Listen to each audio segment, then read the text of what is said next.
Hi, this is John with WTI.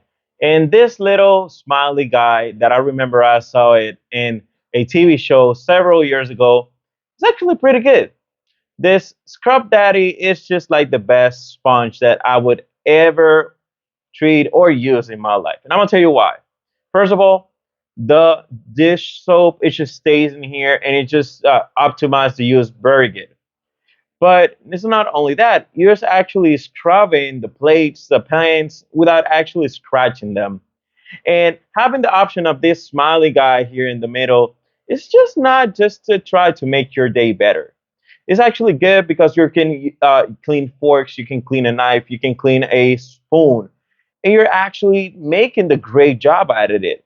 So if you're just trying to optimize your kitchen or your cleaning, and I gotta be honest, I hate to do the dishes, but using a guy like this, it just makes my life a little bit better.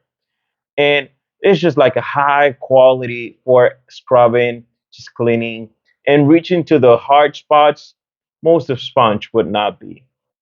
So this was John with WTI, and that was my point of view.